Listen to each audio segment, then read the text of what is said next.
got a special guest for you guys today. I got my good friend AJ. What's up, my man? I'm good. How are you? Man, I can't complain too much. I mean, we just lit up these Patoros, and lo and behold, one of your favorites is one of my favorites. It is, man. Man, this is a good cigar. Mm-hmm. You know, this is really a good cigar. Yeah, the only one I don't like about this one is I really like that trick I learned where you can light it with the end of the cedar. Have you done that? Mm-hmm. Oh man, it kind of adds something to it. It's just it's a bold flavor to add in there with a cigar. Yeah. Like especially right out the gate when it's first lighting up, just kind of get that first. It just kind of sets the mood for you, you know. You know, for a long time I'd always use matches. Yeah, that was Then I used the cedar sticks and things of that nature. So yeah, it's a different experience, and if you've never done that, that's like an experience you want to do if you're a true cigar smoker. Yeah, everybody needs to give that a try if you haven't done it yet. Well, guys, I think we got a pretty interesting show for you today. AJ's one of the most humble, thought-provoking people that I sit around with from time to time up here, even though he stole my Halloween costume. And we like to kick back and, just cut it up. So I'm really looking forward to doing this show with you today, my man. Well, I think I liked your Halloween costume, too. So, I mean, that was priceless. Yeah, I really wanted to win that bet. But, maybe next year. We'll see. Yeah, he could have probably pulled it off. That's a once in a lifetime, and that was a scary moment for me being a Cowboy fan and doing it. So, but Halloween is about scaring people, and that's what I wanted to do. So yeah, I mean, roll up some Pittsburgh Steelers stuff. I mean, what better way to put it out there real quick? Well, AJ, let's tell everybody a little bit about you and your background. I mean, I know you were born and raised here in Dallas. Tell everybody a bit about your background, where you came from, what you do, stuff like that. Yeah, obviously I'm from Dallas. Obviously I've lived in Pittsburgh. I've lived in, Atlanta for a few years. Mainly I've kind of been in management, but, that's kind of your day job. But yeah. I was a photographer for over 20 years. Hello. I got into film. I got in film back in 2010. I did a couple of shows. One was on Time Warner, and it was just a video show. And then I got with another show, the Exchange Talk Show. They were kind of 6 episodes in, and I guess it wasn't going the way that they wanted it to go. And for some strange reason, somebody figured out and was like, I kind of know somebody. So it was kind of word of mouth. And I'd never really done it before, but I kind of had an idea of how I wanted to do it. And so I ended up doing the last 8 episodes, in which it aired on CBS, Channel 21, on Sundays, 11:30, right after Dallas Cowboys Weekly. And everybody was trying to figure out this formula because they were getting people that were watching the show. After so long, Nelson's ratings, they're watching the show. And it's like, that wasn't it. I was like, y'all got a good time slot. Between 11:30 to 12, nobody's changing that channel because the game probably is not coming on to 12, or, if it's a later game. And so we captured a lot of those people. And then 2013, my first movie came out with Snoop Robinson, Deceptions of Love, which at that time, we had Redbox, everybody, it was DVDs and things of that nature, and just 2013 that we were in DVDs, and now we're streaming everything now, and so I got that bug. And here right before COVID, I worked on a couple of movies, but I had one that I worked on with Dana Jackson, a great actress out of Hollywood, and a lot of Hollywood actors and things of that nature.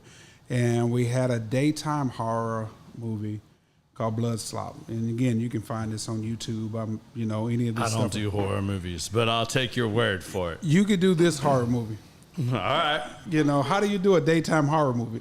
I don't know, but exactly. I don't do horror movies, man. I have an easy stomach, man, and most of the time when I watch a horror movie, I'm sitting there the entire time going, how messed up is the person that created this, and what would they be doing in real life if they didn't have this outlet? Yeah. Film. Yeah. So you've never read a Stephen King novel? No, my dad was obsessed with Stephen King. I've read some of that, like Silence of the Lambs is about as far as I can go as calling something a horror. But that Hills Have Eyes, Saw, stuff like Well, see, that. that's I gore. can't watch That's them.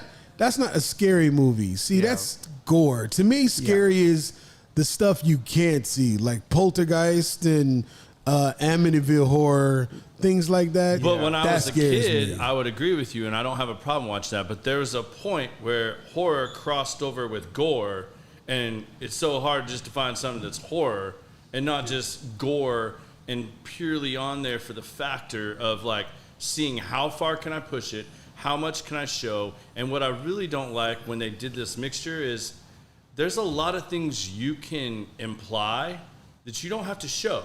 Right. Like, I don't want to watch a gruesome rape scene. I don't want to watch, somebody get dismembered. Like, you can imply with sound and an illusion or alluding right up to it and cut away. You don't have to show it. But sometime in the mid-2000s, I feel like everybody just switched, and it was like, how far can we push this? And that's when I said, nope, not watching any more horror. The Last House on the Left was the first one that did it to me. And I'll tell you the closest movie that I still feel like took it too far, and I have to look away at least twice because otherwise I'll get sick, Law Abiding Citizen. I think it is a great movie. Gerard Butler? Yes. Yeah, but That's a great there's movie. just certain parts where you could imply things without showing as much. And that eats me up. And then, because I'm one of those people that I visualize things too much, and when I get that in my head, I can't unsee that, and it's gonna play in my head. So you just don't for a want while. to see it, basically. I don't want to see it. Yeah. Well, stay away from blood slop. Then I'll tell you that because there is some chopping and things of that nature. So, I want to see it. Yeah, you definitely want to. Like I So- said, you can probably find that on Facebook. The movie for him then would be The Conjuring. Have you seen that? Yeah, I've seen that. That's not like, and a lot of those, like I said, sometimes it just kind of depends on what mood I'm into. Like, sometimes it don't bother me as much, but I'm saying this Rob Zombie stuff and all this other stuff. So where you it's don't just like gory how far- movies? I don't like the like heavy gore, Scream rape and all that, you ain't scenes, doing stuff that. like that. Like, All right. you can imply without showing everything. Like, we all know what's happening. I don't physically need to see that. So you like demonic movies versus where there's a serial killer or something of I that wouldn't nature. say I like it, but I mean, I like the mystery. I like the criminal stuff. Like, I love watching crime shows and stuff. Yeah. I don't want to be taken back through that because that's my problem. If you show me just enough or tell me the story, like, that's what'll get me too. See, people think I get grossed out by seeing it. Yeah. It's the story. So, like, if you start telling me something, I'll relive that in my head. Like, I'll visualize it and then I relive it, and then it's personal. It's like it happened to me, or I witnessed it happen to you. Like, I'm too visual of a person when it comes to that stuff that it eats me up. I can't do it. Can't do it, man. I mean, I tried. Every now and then somebody will be like, "Hey, you really have to watch this," and I'll give it a go. But my wife will be like, "Hey, turn away. You don't want to see this," and I'm like, "Yep, nope." Does it give you nightmares? Can you not sleep at night? It doesn't give me nightmares. It's just that I can't quit thinking about it, and I can't quit like reliving that event for a little while and get out of myself. Because I'll give you a perfect example. So when I was in my early 20s, I started dating a girl I knew from high school. We're literally driving eastbound on George Bush, let's just say coming from 75. And once we get on the road, she has this like gnarly scar on her arm. And she just starts telling me about it. And it happened so quickly, I get to where I can't talk. I'll break out in a cold sweat. Okay. And I'll probably pass out. Gotcha. And okay. we literally got to about Preston, and we're coming up on the tollway. And she had told me so much about how she was in this gruesome car wreck, and they had to put plates and screws and stuff in her arm. And she was telling me so much about that night and how it happened. I relived that moment, like visualizing it, and it made me I couldn't talk. I got sweaty, and I literally passed out in my truck driving to 70 miles an hour. And she had to pull my truck over, stop on the brake. Yeah, and she's like, if you didn't come back to in a minute, I was about to call 911. Wow. And like, as soon as I came to, I was like, yeah, you can't tell me stuff like that, because I will, I revisualize that event in my head, and it puts me into shock. Right. Okay. Well, we're gonna get off the horror movies then. That way you don't we get can into talk any about the kinda, filming of and all the that shop. stuff. Yeah, we'll get away from that part Yeah. of it. So, but I love film. Yeah. And I think when I did my first film, it was obviously to get my IMDb credits. And with IMDb, that's basically, you're kind of telling the industry how much they should pay you. Yeah. When it comes down to what do you do, and like when I started with that film, I was just doing behind the scenes. Yeah. I probably did that for a couple of days, and then after that, then I got into cinematography part of it, and then executive producing and things of that nature. And it was just a bug. I just loved it, And like I said, now, I got a few projects I'm kind of working on. It's going to take a little bit longer, and I'm kind of understanding that. Because this is based off a true story, and so I'm kind of slowly working through that. Yeah. But I really think that any movies that we watch, there's some story behind it, right? Whether it's a horror movie, or whatever. The only thing I can kind of I even kind of think that with these superhero action movies now, and that, for the most part, Hollywood, that's all they wanted. You had the Marvel comics and things that came out in horror movies that was making money. And so comedy, you get your comedy, but when you look at that, it's key people in that comedy, right? Right. And so they're, you're kind of leaning towards what does Hollywood really want, and you're trying to give them that versus being artistic and saying this is the type of movie I want to put out. And sometimes that may be something you're doing independently now, which is, weird in itself. So yeah, I want to go back and see that because you and I talked a lot last time you and I sat down and spoke about photography. We both kind of came from a background of where we loved photography. I mean, I used to take trips just for photography and playing around with the camera. And the old school where you developed your own film. Yep. You played around with your aperture and your lighting and all that stuff and just had fun with it. And I think that's really... I would love to see, because I've seen a lot of your photographs, and I follow you on, Instagram and everything else. Okay. And you have this, I call it like the true detective eye, and it's like setting stuff back. Like you take the camera, and even though you could be shooting with your iPhone, it almost has that like 70s like lighting and vibe to open it up and make it feel like a really old school photo, but it's not. Right. AJ, what's your Instagram? It's Junior Soultrane. Oh, okay. That's pretty much everything with me. And I think that's probably the biggest thing because I came from, again, I didn't go to any kind of schooling for photography. I've been shooting since I was like 17 years old. And so when you're doing film, and you're 17, you really don't have money or anything like that.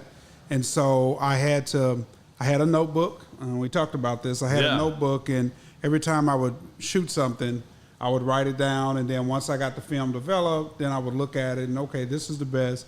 And so over time, that's how I ended up developing my craft. You know? Was it overcast? What time of day was it? What was the weather like? Where's the sun sitting at? Which end of was there a shadow right here and things of that nature? And I used that because, again, I didn't have lights and things of that nature. May have had a flash, but then you didn't have all these portable things that everybody has that, you're able to...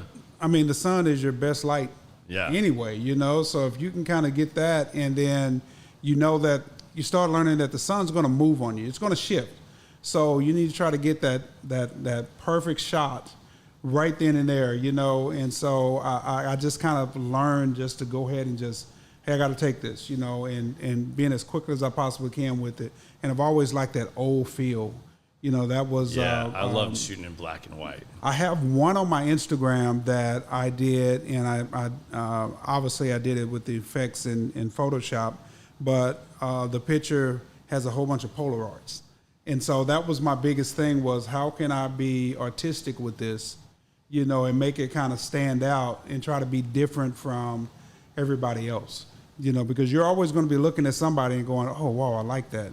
How can I recreate that, and then you're trying to figure out your own style of how can I make this my own style, and that was always the fun part about, doing different things, It's hard to tell a model to pose if you don't know how to pose, You know, so I'd spend a lot of time, you know, in the mirror and just kind of watching where I wanted the hands to be. And I'm doing this myself, obviously. I don't want to be, you know, in public. And they're like, what's wrong with this dude right here?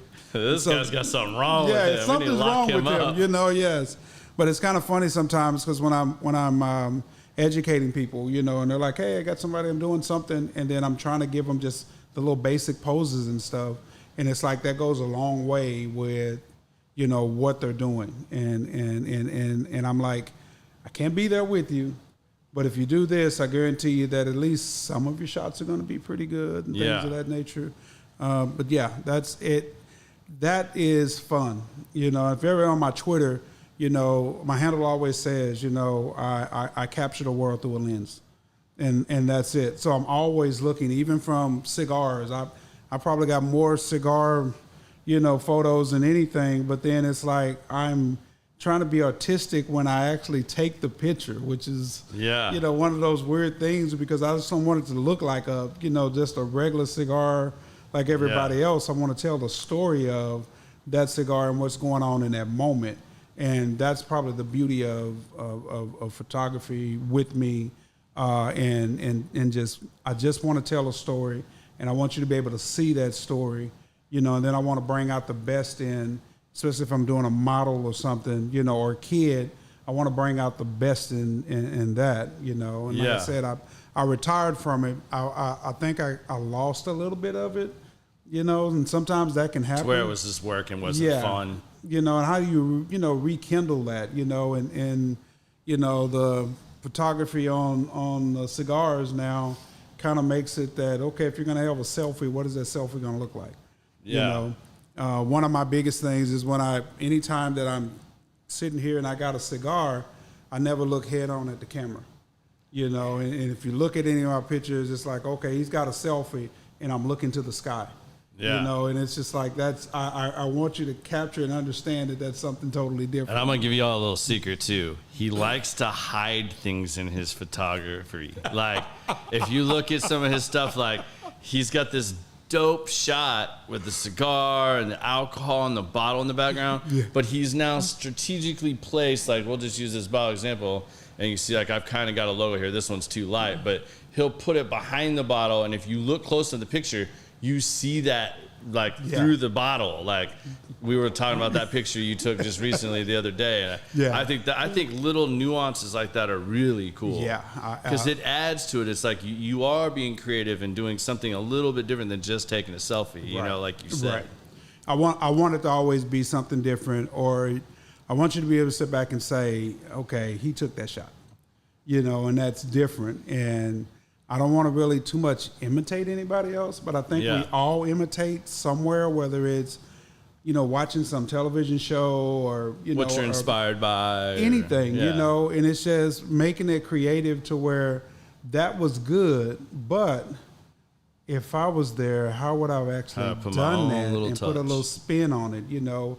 How would you make it, you know, my biggest thing is, and I think we talked about that was, you know, when I got over into the digital world, you know, the digital world, you see everything right then and there. So you're taking 1,000 pictures, right?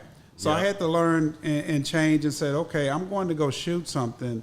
So my SD card or compact flash, I'm going to get the smallest one I can because it's only going to give me so much on there. So every shot's got to be perfect.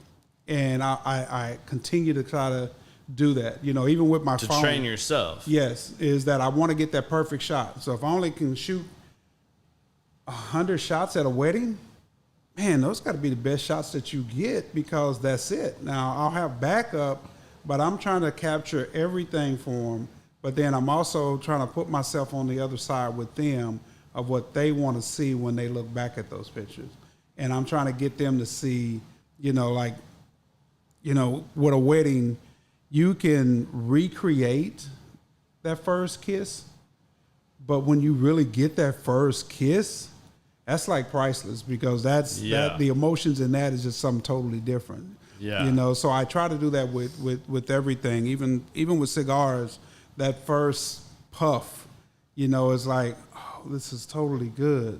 But I want a little bit of that ash on there now just because I want you to know that this is actually a good stick, you know. and this is why you should be smoking it. And you'd be like, I think I want that. Just because he had it and he looked like he was enjoying himself with it and just not smoking anything, you know? For sure. I think that's great advice for young photographers or people trying to like better their craft. We'll be interested to get business thoughts in a second on this, but like I was going to bring that up a minute ago when you said that because I thought that was great advice where, you know, just because you have an SD card that holds, you know, 1,000 pictures in 4K or whatever doesn't mean that you need to take 1,000 pictures. But if you're used to having that all the time, you're just going to snap away and you might be missing an opportunity to really focus yourself in and narrow down on what you really are trying to capture. To whereas, like you said, if you turn around and now you can only, instead of 1,000 pictures, you only have 100 pictures, you're not going to just be trigger happy with that camera. You're going to take one, analyze it, and go, all right, what do I really need here? What am I missing? What do I got to tweak? What do I have to wait for the sun to do or the shadows to do or whatever in that picture that you're wanting to alter? And it helps you zone in on your craft. Yeah, and that's probably the best part of that. I know Busy has been doing photography and things of that nature, and I've seen some of his work, and I'm like, oh, okay, this is you know, really good, you know, and it looks like you're trying to tell a story, you know. It's like I look at, you know, your profile picture on your page, and I'm like, the darkness on the side, and you're just focusing those eyes right there on it. It's like that's priceless.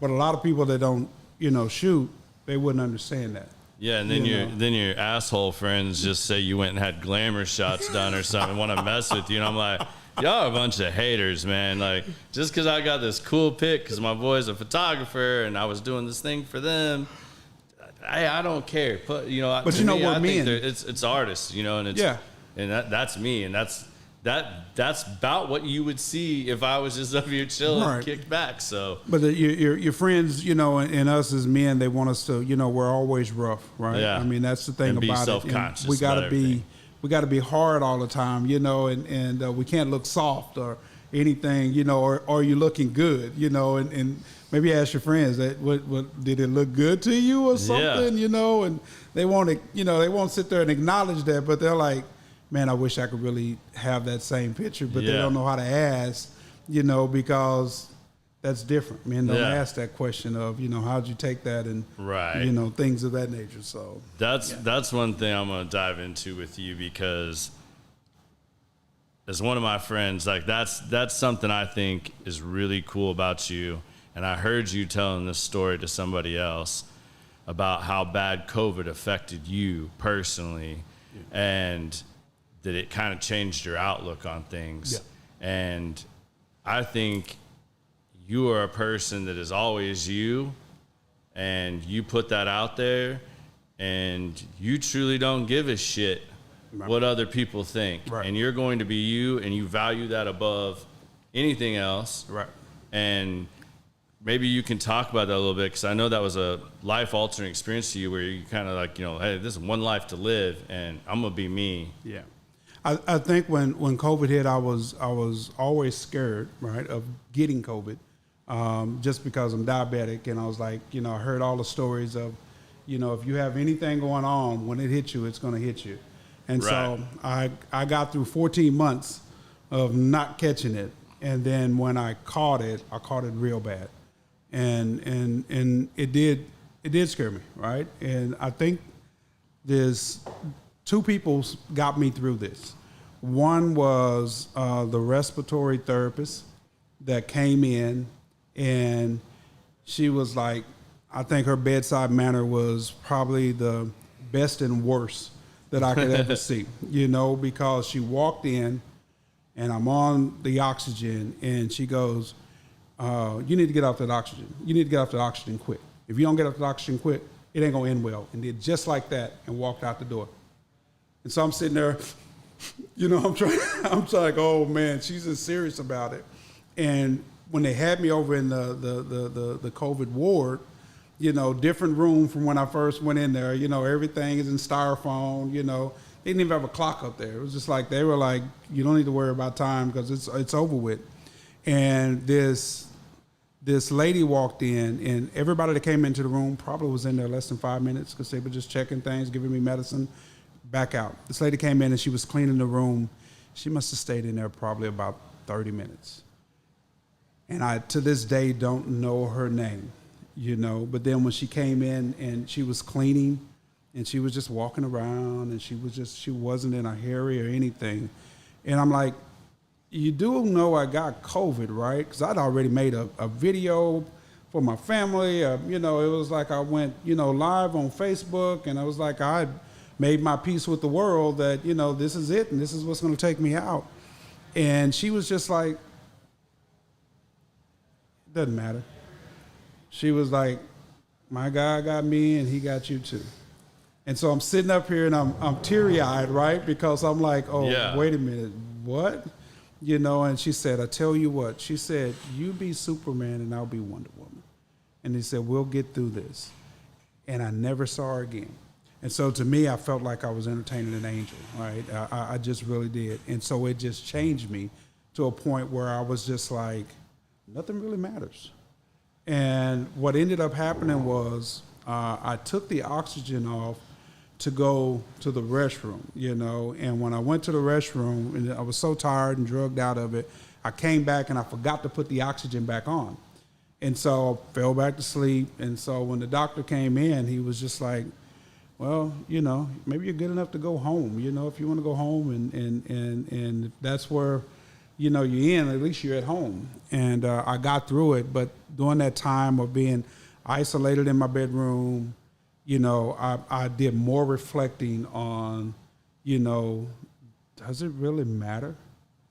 You know, whatever you're sitting here, and I always say this now, it's like no drama. That's my thing. I don't care what it is, because most drama, whether it's an argument with your wife or girlfriend or anything like that, it's always miscommunication. All right, you said something that they didn't agree upon, and vice versa, and things of that nature. So then I just got to a point where I was just like, nothing really matters. You know, how about I just love the way I should have been, not mad at the world about anything and things of that nature. And I don't know if I would have been in that state if I didn't have COVID and have it as bad as I did. And I had people calling me and were like, you'll get through this. And that was probably the biggest thing. And then one of my mentors, he was going through it, and I got to a point to where he went through it for 6 months and he didn't make it through. And so now I am kind of on the tail end of getting through this, and like, could y'all please hold the funeral because I need to be there and things of that nature. Yeah. But that just opened up everything to me, is that at any given moment, you know, it could end. And I know we know this, but at any given moment, it could be over with. And I was just like, it doesn't matter to me. You know, I mean, it really doesn't matter what it is. And like I don't know if I told you, like my job, but every Friday I smoke a cigar. And if they need me to remember something, they say write it down. Because now I treat my brain like a hard drive. And whatever happened Monday, I probably couldn't tell you about it because it didn't matter to me. And so why am I going to harp on it like we normally do? We keep reflecting back on it. And there's nothing you can do to change it. If it was something that you needed to change on yourself, that's a different story. You know, and you need to be a better person for something you did. Yes, take that knowledge and move on, but don't keep hanging on to something that is out of your control, and it's in the past as well too. You know, apply whatever you learn to the present and that next day and moving forward, but don't sit there and just continue to harp on something. And I think COVID did that for me, is that it just changed me to where it doesn't really matter, you know. If I walked in here... And it taught you what does matter to you. It does. But I also know people. And that's probably the biggest thing that I've always done, is I know people. If I walked in here and you were busy and I'm trying to speak to you and you never said anything to me, you probably had a bad day. I can't take that personal, right? Because we all have those days, you know. Right. You know, so it's like it wasn't intended towards me, you know. And I feel like if I did do anything that ticked you off, you'd probably come to me, and say, hey, I don't Yeah. appreciate this, and I respect that. And I hope a lot of people actually start doing that, is that, maybe I read this wrong. Maybe I read you wrong. Maybe you didn't hear me when I spoke to you, or maybe you didn't I'm want guilty to. of that a lot. I don't like confrontation. Yeah. Because once I have a hard time of once there is confrontation, I want to end it right then and there. And that's not always good. And I had to learn that with my wife. If my wife and I have an issue, she needs to sleep on it. She needs to really think about it, process it, and talk about it the next day. Well, I was the one that was like, no, we ain't going to bed mad. We need to solve this right now. Right. Well, that don't work when people are different. And until I learned that, those were a lot harder conversations.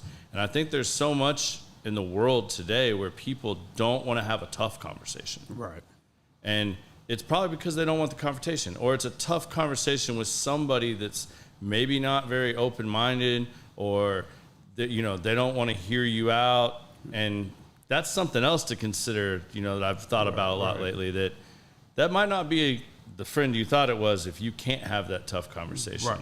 And maybe it's a different scenario than what you actually thought it was if you can't have that tough conversation, because there's a lot of avoidance of tough conversations. And then, there's the whole other thing of the media, and portraying certain stories or portraying a certain narrative that I think gets so much stuff just caught up in this one thing that people don't get past that. Like you said, you got to figure out what is important to you. Right. And really what you and let go of things and not be stuck on the day before, so that you can continue to grow and move forward. I think it's changing our mindset too, right? Yeah. Obviously, a lot of our conversations and things of that nature, I think, social media and what other people are doing, obviously, why does it have to be a tough conversation versus being a conversation? Yeah. So that's just our mindset, right? Oh, this is going to be a tough. Why would it have to be a tough conversation? Yeah. You felt like you needed to approach me differently because of the state of the conversation, or because you thought we were going to disagree, right? But we're good all the time. Like you Yeah. say with your wife, it's like you know that you're good. So how do you present it? Oh man, this is going to be a tough conversation because I don't know how she's going to take this or what. So Right. when we start changing our mindset to sit back and say it's a conversation, it may be a little bit more of a serious conversation than the conversation I had about what do you want to eat. But this is a little bit more of a serious conversation than just saying I'm about to have a tough conversation. Because right off the bat, you've already sit there and said, Set the tone. this conversation right here is going to probably either go this way or that way. But if we have the positive intent to say, I'm going to have a conversation and I'm okay with the outcome, because again, we're all individuals, right? So that's the thing about it is that, that conversation again is your mindset and what you believe and my mindset and what I believe. And you're hoping that you come to a common ground with that. But if you started with, man, this is going to be tough, then you've already set the stage for it, and you're already prepared. You're on the defensive already because you already know that this is going to be tough, and I know how they're going to respond to it. Versus if they did respond that way, you don't necessarily have to respond back. One of the things that I teach with and I'm in management, and so when I'm educating people, it's always the same way. Just because you approach me with this, I don't have to come back with you the same way, right? It's either say, Garrett, can we stop this conversation for a second? Because I know you think that you're giving it to me well, but I'm not receiving it well. So can we kind of back this up just for a second and let's get these thoughts together and can we start it over? Because I'm taking it totally different than you probably intended for me to take it.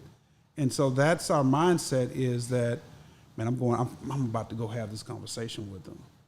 It's going to be a tough conversation. I already know I'm ready to fight, but when you walk up and if your fists are sitting up and you're already ready for the confrontation because every time I say something to them, I already know the outcome of it. Well, that's not fair on the person. Yeah. That's really not fair on the person because you're automatically assuming that they can't change because you know that they're going to be a certain way when you see them.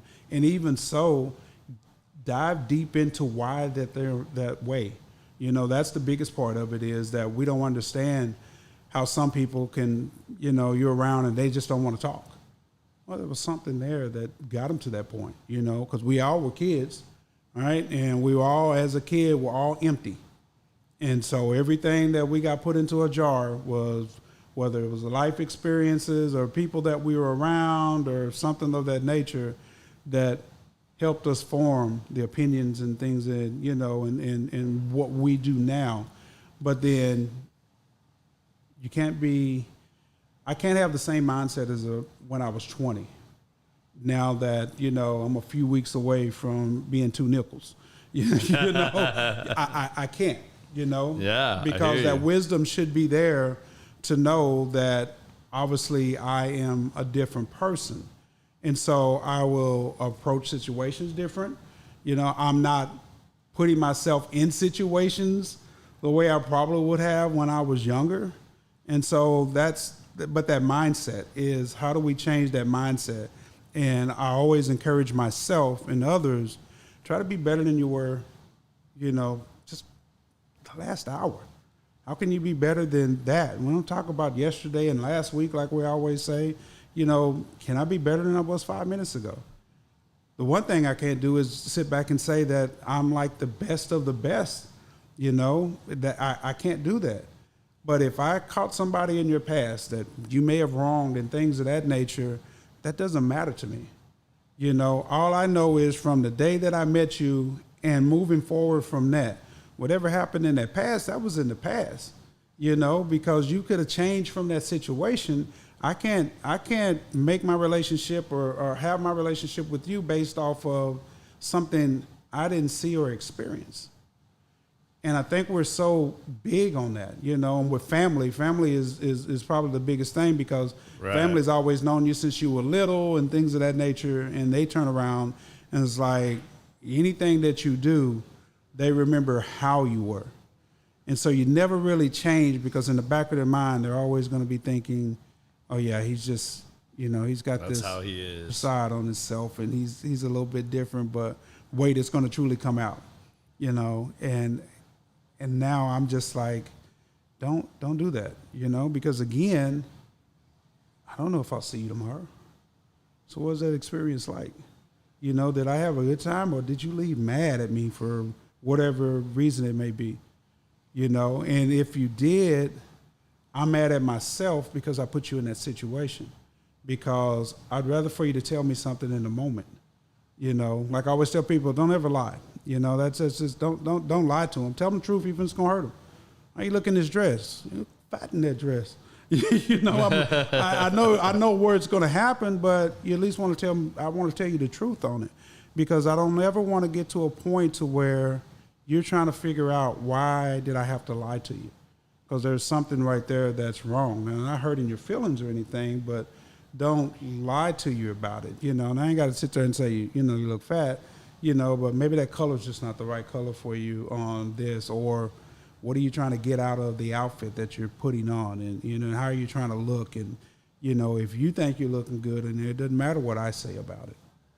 Yeah, man, that's deep. That's some good knowledge and advice right there for everybody. Something everybody needs to work on. I mean, myself, you had my brain just turning over that since you started that. I mean, that's why I love having these conversations with you. If you notice, I ain't had to say nothing. Yeah, I'm sitting up here like, you're on silent mode over there. I normally talk, but when the message is good, you remember E.F. Hutton? Yeah. There you go. Everybody listens. You know, and I'm not E.F. Hutton. I pretty much, I'm just like everybody else.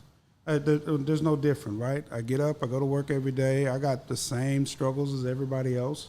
You know, there's always some form of a problem out there that I got to resolve, you know, or whatever it may be. But I can dictate my mood when I'm around other people. You know, one of the biggest things that I do, and I was talking about this at work, is that I've kind of made my place a smart place. So when I pull into the garage, music automatically starts playing, and it's just smooth jazz playing in the house. So if I've had a bad day, as soon as I walk in the door, my place is saying, hey, don't bring that in here. This is a different mood. And I've kind of learned over time that, okay, now I need to just get back to where I need to be, you know. And I even do it with driving.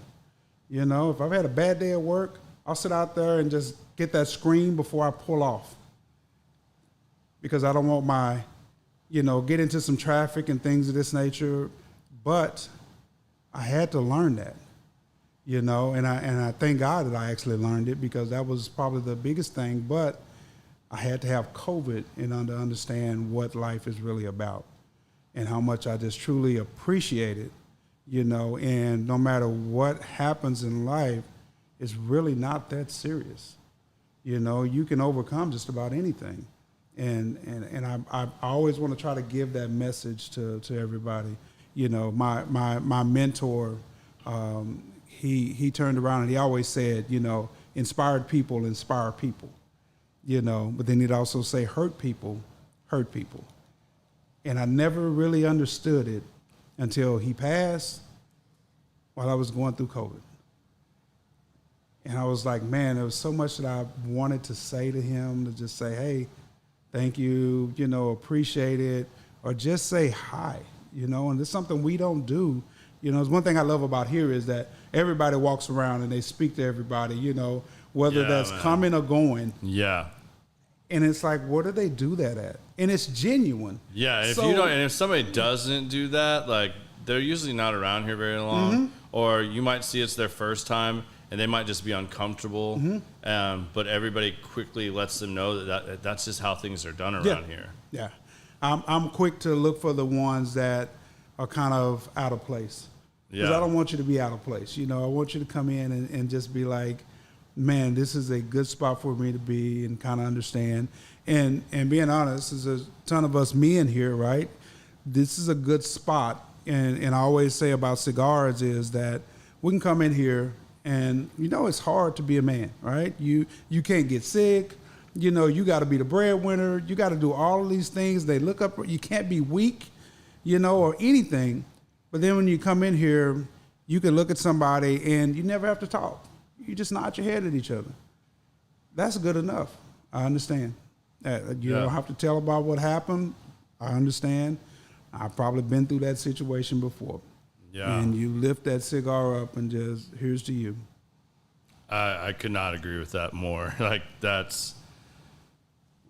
I've said this many times. What the Frakes family has created here is an absolute, like, oasis for family relationships, you know, environment, just, I mean, everything. To either come and embrace that with everybody that's in that same mode as you, and even the others that are going through some stuff, like you said, that you've probably gone through or whatnot. And I mean, you can tell, I mean, there's certain people, you know, the ones that stand out are the ones that, like, you know, certain people that, like, never buy in. And, you know, like I said, you don't see them around very long, but, you know, they never say hi to anybody, and they just do their thing and whatnot. I mean, okay, fine. If that's your MO, that's your MO. But everybody else that's doing that, I mean, you can tell, like, certain people, that they're having their day, like you said, it's just, hey, man, yep, good.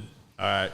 He's not that talkative today. All right. Let him do his thing. Let him enjoy his 2 hours of sitting there smoking a cigar, and let him process that, because everybody needs time to do that. And a cigar, in the weirdest way, lets you do that, especially when they've created an environment that truly embraces letting each person enjoy their cigar the way they want to enjoy it. You know, and sometimes with those individuals, you know, I get into, why are they even smoking, right? Yeah. You know, because sometimes I feel like now it's a fad for a lot of people, right? Yeah. It's like, hey, everybody is smoking, kind of the same way we're growing a beard. You know, everybody started growing beards and stuff, you know, and it's like, okay, that's the fad that, you know, everybody's doing, and I want to be a part of it, you know. But then it's like, why are you really smoking the cigar? What is your purpose behind it?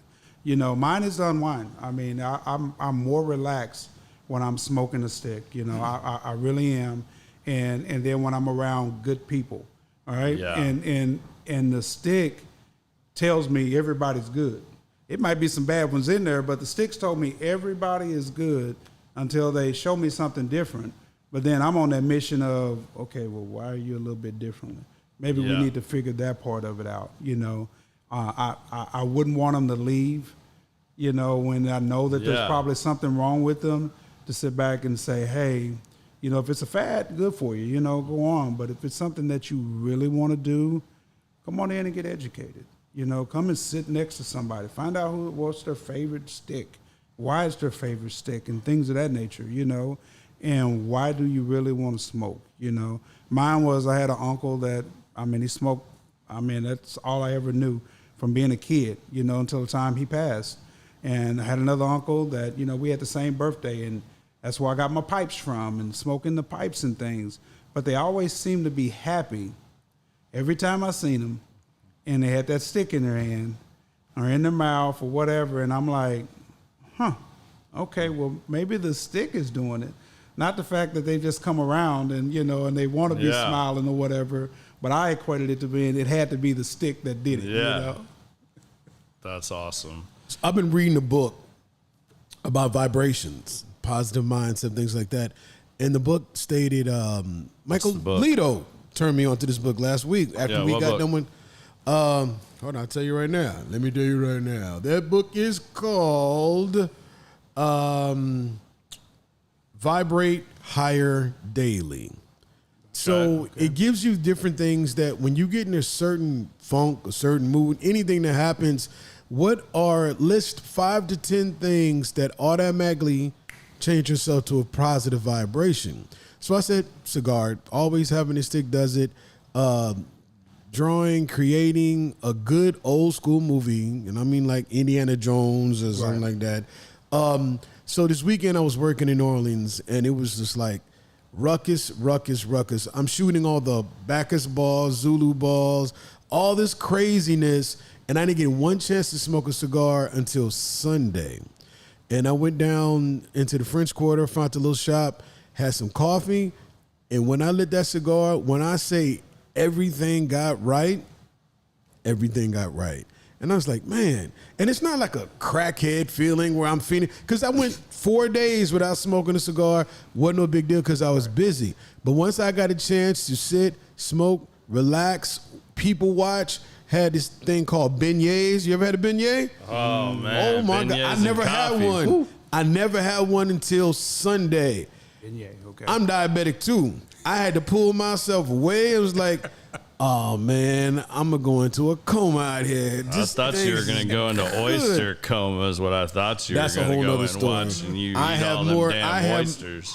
I think I had 6 dozen oysters over the weekend. Wow. But minimum. Yeah, minimum. I'm sweating right now. You said it. But the vibrations, everything, the moons, the stars, everything on the line. And after I finished that cigar, man, the rest of the day was cake. And like literally, this is my first one since that one on Sunday. Well, second one. Since on Sunday, I'm cool. Yeah. It's just certain things put you you can drink good liquor and not drink it to get drunk. It is something that's a zen. You know, it's everybody has their vices for destruction, but then there's also vices for enlightenment or peace. Or just to take you to a different place. It doesn't have to be, like you said, getting wasted. I mean, people overindulge in all kinds of things, whether it's food, drugs, alcohol, nicotine, you know, you name it. But there is also a healthy way to enjoy those things to help take you to a place too. I agree with you on that. What's a day in your life like? Are you a very regimented person? You've said a few things that you do regularly to unwind or to leave work at work or to set your mood and tone. But is your whole day like that? Or are you more open, fly by night? Because like me personally, I schedule my day. And I've just got back into the gym and working out, trying to get myself in some better shape. And I've already seen, once I got my sleep schedule back on track, and now I'm up at 5 a.m. again every day. I hit the gym, get that workout in, whether it's a good workout, a bad workout, I'm just getting it in. And then go home, shower, get ready for work, take a few minutes, make my coffee, have a little breakfast, write in my journal for a little bit, and then I, work from 8 to 5, get my work schedule in, and then, go from there. Are you a very scheduled person or non-scheduled, or are there certain things you do to make sure that you put yourself in these positions and mood and mind frame each day? I won't say that it's scheduled, but I do have to have some things in order. Things can't be out of order in my house, whether that's a dish in the sink or, if I see a little bit of dust, I'm over there vacuuming and things of that nature. But that mindset comes from when I was growing up of always take care of your stuff. It's like I can't understand how some people is like, oh, you broke that. Oh, just go buy another one. Well, that defeats the purpose of it. It's not yours then. So I take everything and it's like I have to do that. But I'm up at 5 every morning, and I do have a sleep schedule. I use my phone, immensely for that. Is that, at 9:30 it says, hey, we're putting you into sleep mode. So you got about 30 minutes before it's time for you to go to bed, wind down, get off of here, do something else. That's helped me a great deal. Obviously, I didn't do that till after the COVID stitch and things of that nature. But then when I'm at work, I think I try to solve other people's problems. It kind of helps me with mine, but I also have the mindset that if you have somebody that is at work that is worried about what's going on the outside, and most companies say leave it at the door. Well, if you leave it at the door, they're going to be inside that whole 8 hours thinking about what they got going on the outside. So then they're probably not going to be as productive for you. Right. So I try to fix those things with a balance between what the company wants from them and then for them as a person, And so once I do that, that really kind of helps me keep my mood the same way. But my schedule part of it, it's like I haven't gotten that down. That's probably, and obviously you can see that. It was like, I didn't, it's like, what do you have going on? And I'm like, nothing, but it's clearly on my calendar. But instead of going to my calendar to actually look, I was like, okay, I've already committed.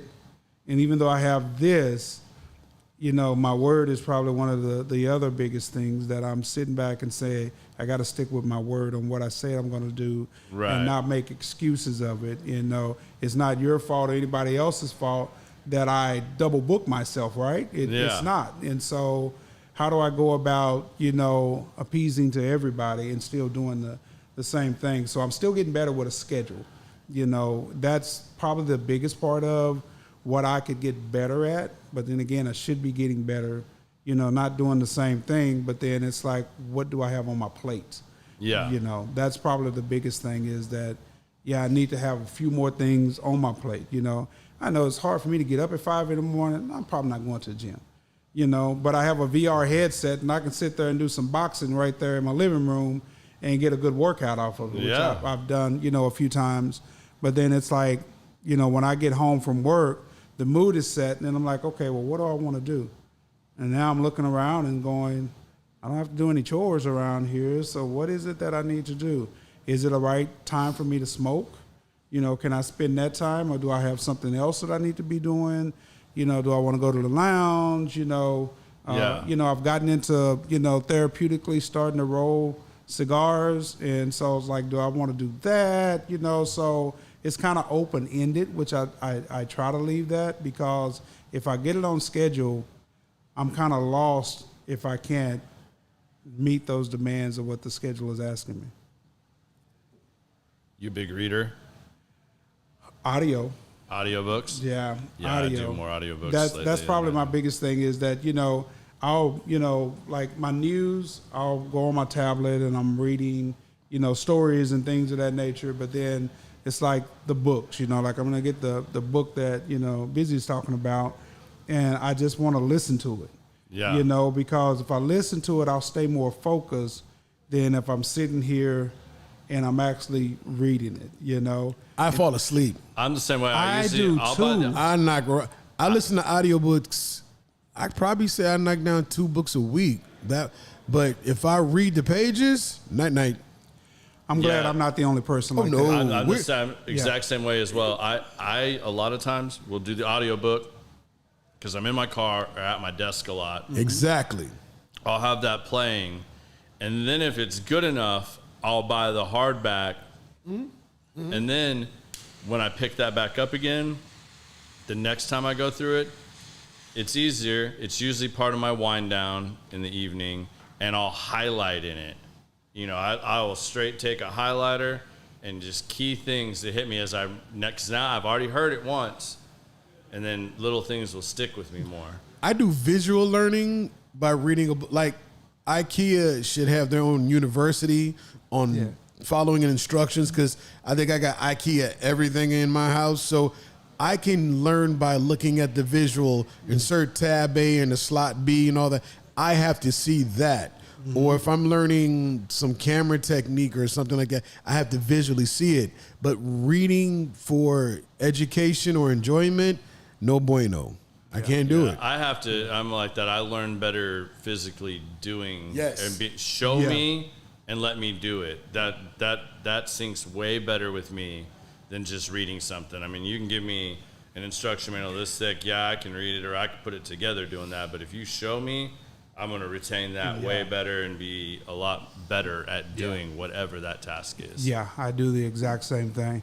Makes me feel good because I always wonder if there was something wrong with me, because every time I kind of get into my Bible, then I'm like, I start reading, and then it's like I'm nodding off a little bit, and I'm like, is there something wrong with me that I'm just not reading this, well? But if you give me something, and I watch a ton of movies, I mean, obviously, all-time great movie is Blazing Saddles, right? That's my movie. Hands down, I they can't recreate that. Cancel today. culture, man. I don't know if you they can watch better that not. anymore. Yeah. Leave that one alone. You can't, but they can't accept that today. That's something wrong with that movie for them, when that's actually just a good movie, and you don't take it as seriously as a lot of people would take it. Comedians have had to change their whole thing up. Why? Because of the way the world is now. If you look at the comedies of the 70s and early 80s, it's so different. Yeah. And everybody wasn't so easily offended. Like, everybody didn't take things so damn Think about personally. this. If Eddie Murphy's Raw came out today, Eddie Murphy would Blazing not Saddles exist. came out today. Yeah. Oh, Blazing Wouldn't- Saddles came out today. Wouldn't make it past the premiere. No. No. And Mel Brooks is a genius. Yeah. All day. Yeah. Blazing Saddles, History of the World Part 1, all the, man, Spaceballs, all that would not make it today. No. And I don't understand where we had this big switch where everybody is so offended now. Because everybody wants to be heard. Yeah. Right. And it's not like they didn't get, we didn't recognize or hear them then, but now we've set the platform that just go out there, and my opinions outweigh your opinions. And then it turns into a big, it's like any type of exclusivity is wrong. Right. Any type of it. I don't care if it's social class, if it's race, color, religion, sexual preference, all that. You cannot be exclusive anymore. Everybody has to belong to your club, and if they don't, you're wrong. Right. That's true. Yeah. But, It's the way of the world. my grandparents loved All in the Family.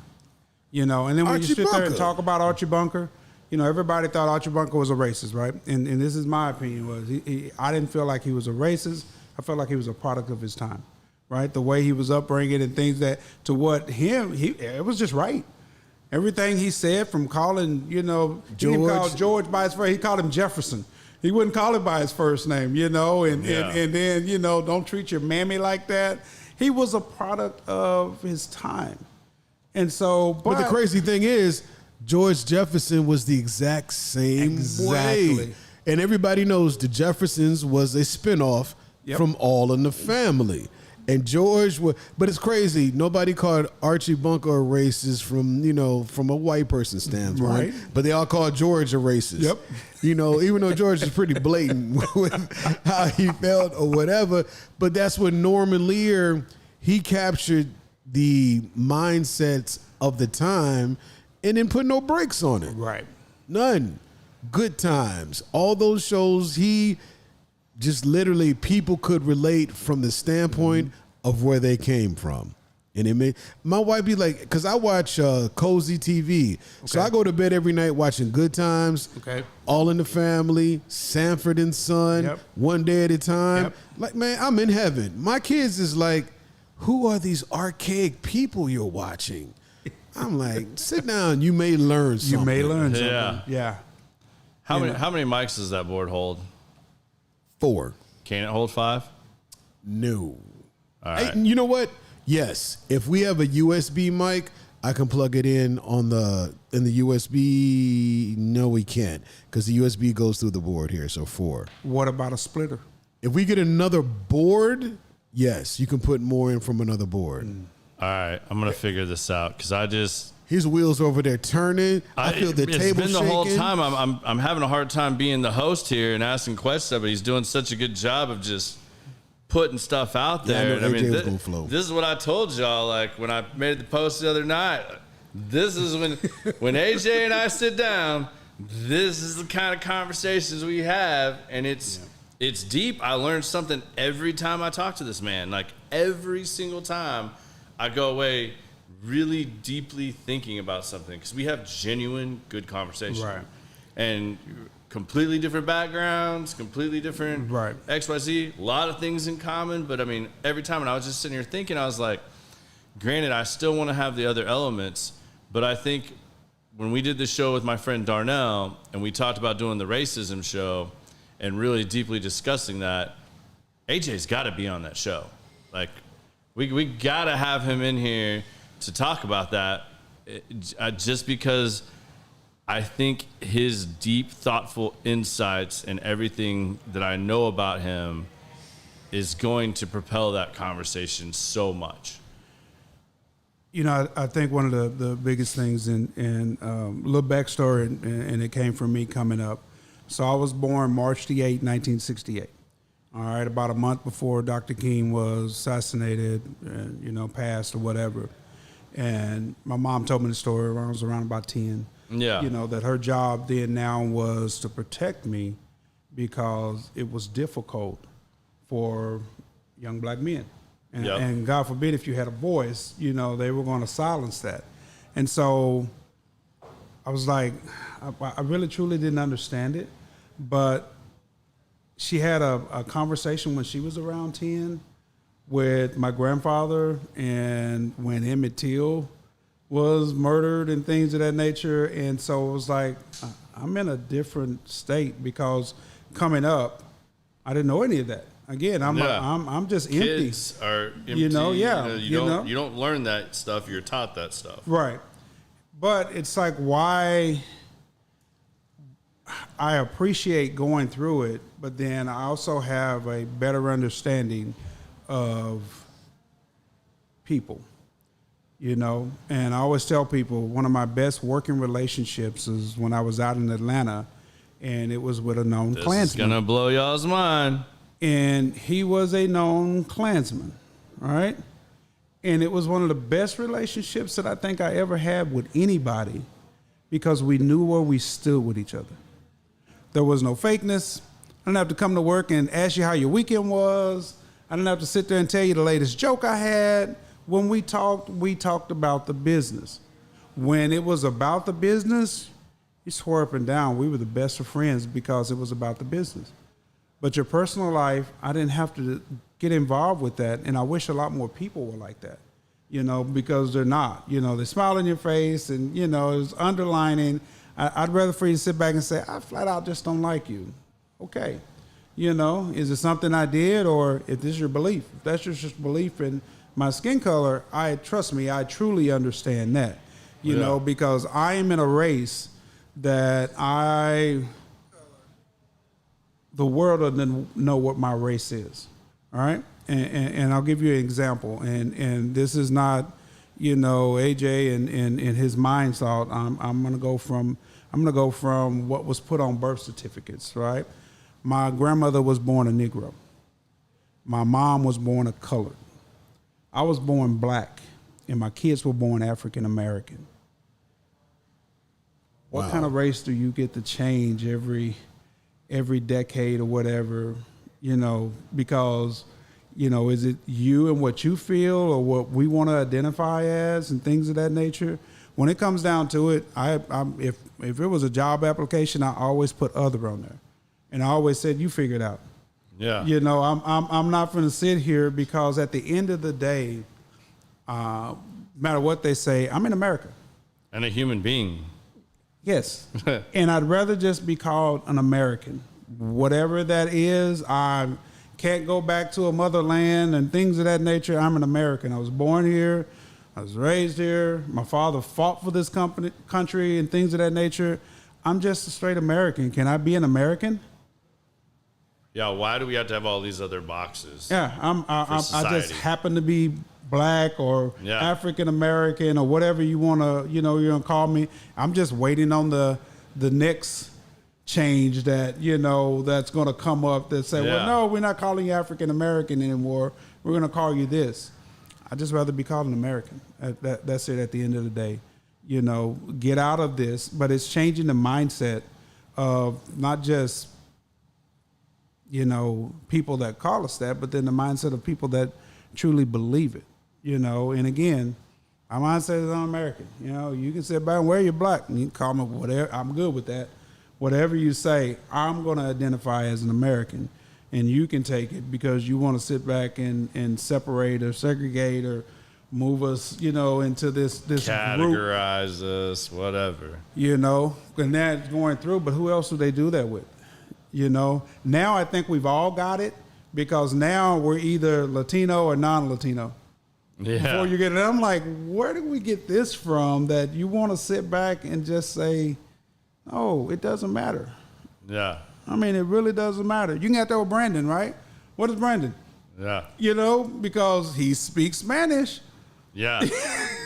Yeah, fluently. I mean, fluently.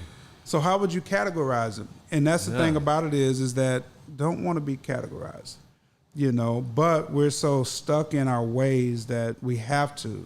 And well, that's you if that's what you want to continue to do, because that's not something that I want to be a part of. And so it's okay. I don't take offense to it and things of that nature because it doesn't matter and it doesn't make me who I am, that you feel that I am this person or whatever it may be. I just can't do it. Hey, amen to that. I'm totally with you on that. I think that's categorizing and everything else, and putting things in boxes all the time just drives me absolutely insane. We had a deep conversation about that once already, so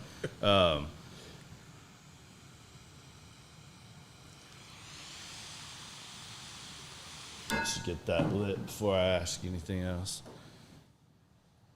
So what do you use as your learning grounds? And if you don't want to say too much about this, just because I know a little bit about your upcoming project, where do you go to find your stories for your movies? Where do you get your inspiration when you're getting to do these movies now, or films or short films, whatever your particular avenue is at the time? Where does the inspiration come from? Where do you find your stories? What are you picking that relates to you? What area or arena are you going down now? I think the same as everybody else. It's a story.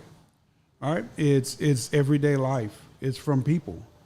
There is not one story out there when you look at a movie or whatever it may be, a television show, that's not based off of an experience somebody had. All right, whether they were a child, another great, movie is I like the Ten Commandments, right? Where'd they get it from? They had a book, right? So it's a story that you hear from somebody, And the one that me and my buddy are working on, it came from a story that he was talking about and just in his childhood. And it was like, hey, this happened. And I was like, okay. And it's like, hey, I went to court and all this. Now I'm starting to think because this might be interesting. But who's it going to be interesting to is probably the biggest part of it. You know, who's my audience that I'm trying to target, you know. But I listen to people, you know, and it's like, that might make a great story. You know, it might be a tragedy to them, but it might be a great story. You know, a lot of the horror movies that we sit here and talk about is that somebody probably had a dream about it, you know, or they saw something in the middle of the night that, you know, maybe a car comes by your window and you see this shadow. And now you're sitting here thinking that, oh, wait a minute, that's demonic, when it was just a shadow from a car light or something like that. But I'm just, that's all I do is just, I'll just look and see and just be like talking to people and go, this makes sense to me. You know, how can I turn it into a story? You know, even if it's just, you know, I even have a little short that I'm kind of working on. I wrote the script, which I'm not good at writing, but I ended up writing the script, and now it's just, do I execute it or do I let somebody else execute it? And like I said, it's just it's a quick little short film. Yeah. But I think it's funny to me, you know, but it might not be funny to some other people, you know, in that sense. But I need to look out as, am I making myself laugh with it? Do I really care if anybody else looks at it and things of that nature? Am I trying to make other people laugh? Yeah, you know. So and how do you balance, and in that, how do you balance with your background and passion for photography and how you look at the world through that lens? What do you do to find balance between telling the story and showing the story? I think it's more of what I want to see on television. You know, so even if it's just shooting, right? You know, I might look at, you know, there's the one camera that's looking this way. I might want to have a, you know, 3 camera setup, you know. Maybe the lights are a little bit differently. There might be a light that's bouncing down, even though these are high ceilings and things, you know. But then what is that mood that I'm looking for? You know, so it's like, okay, what is that mood telling me? But then I also go through and say, you got one camera. You got no light. Can you tell a story? Very difficult because you don't have any light. Okay, what if I introduce one light? Can I tell a story with that? And so my mindset is mainly on starting from that part. This is all I got. Can I still tell a story? All right, if I got 2 lights, then I can make the story a little bit better. Now I got 3. Oh, I can be a little bit more dramatic with it now in the things that I do. But it's always starting with just that one thing that you have. And mine is the imagination, obviously, and what I'm looking for, you know, and will everybody else kind of like what I'm doing, you know. I haven't figured out, you know, like, you know, Steven Spielberg, greatness. Yeah. All of his movies are the same. We don't see that when you sit back and say E.T. and, you know, Close Encounters or Indiana Jones. We can talk about that. They're all the same because he has the same formula, right? He has family or whatever it may be that come together. Then something gets lost, whether it's a child or an object or something like that. That's the middle of the story. And then the end, it comes back together. It's the same. Never thought about it like that. Oh, I've studied it. It is true. He produced one of the movies that scared the living hell out of me as a small child, and the formula you just said was the premise of the whole movie. What movie? Poltergeist. Poltergeist. Oh, yes. He didn't direct it, but Tobe Hooper directed it, but you might as well say Steven Spielberg directed that movie because what happened? Yep. Family moves into a crib. Yep. Carol Ann's ass gets sucked into the TV. She's lost. The whole movie is about getting her back. Yep. And at the end of the movie, the family's reunited. Yep. E.T. stopped down the block. The cab left him. He got lost, had an adventure. What happened? They came back and got him. It's the same thing. You're correct. I mean, yeah. It's the same thing. A lot of the movies nowadays, there's always a twist at the end when you start looking at like the suspense and things of that nature. It's like it leads you all the way up to, you know it's that person. You know it. Yeah. And then it gets to the end and there's the twist. There's always that twist at the end is who you thought it was. It wasn't. Who was good at that? Who was a young man? Now he's older, but who in this generation mastered the twist? What's his name? Think about it. His name is weird as hell. Sounds like it's a Native American name, but he's not. Come on, y'all can do it. Shalom. There you go. Yeah. All his movies always had a Is he the one that does twist. the like? Oh man, we just watched some of these. He did the one with Bruce. Something. No, he didn't do Knives House. Out. No, he ain't that good. Knives Out and Glass Onion are those dope. Are amazing. Yes, he didn't do that. See, but I he really did like stuff like that. He did The Village. He did the one I really liked by him was the one with Mel Gibson when the aliens came down. Signs. Okay. The classic one with Mr. Glass with Sam Jackson and Bruce Willis. Yeah. That they made a sequel. Oh, Yeah. yes. That's the one that broke him. No, the one that broke him out is I See Dead People. What was that? Yes, that was the Sixth Sense. Sixth Sense. That's what broke him out. Yes. The whole movie, you thinking Bruce is cool or whoever wasn't in Bruce. And he really wasn't. Yeah. You know, it just even in The Village, everybody hated that movie. I thought that movie was dope. You remember that? Yep. Have you seen I that? don't remember that one. I do. You got if you get it. I don't want to spoil it for you because the twist at the end. I mean, is like, I've probably seen it. I'm terrible at this when it comes to like. I watch movies unless it's something that like I absolutely love. I watch it one time, short of meeting my wife, because my wife will watch series and shows and movies over and over, just like my little brother. Yeah. They can repeat lines to you. They can tell you who directed it, all the actors, all the characters, who wrote the book. I mean, it's crazy. I can do that kind of stuff mainly with music. I can't do it with movies. Yeah. They are movie Nazis, and they're so good at it. Like, I mean, like that they would kill me in a Jeopardy game if it came to just movies. And who was in that? M. Night Shyamalan directed these 5 movies. I remember them. If you start naming, yep, I've seen that. Yep. He just did one called, is it Bones? It's called Old, I think. When people Only go the to decent ones is a lie, Sarah. they go to a resort and they go to a specific beach and literally they grow old within a matter of hours till they disintegrate and they try to escape off this beach. It's crazy. Oh, I saw the previews for that. I didn't see that. Yeah, it happens in a matter of 12 hours. It's crazy. But anyway. I don't even know if you know, like with George Lucas and Star Wars, right? Yeah. I'm a big Star Wars fan. But love Star Wars.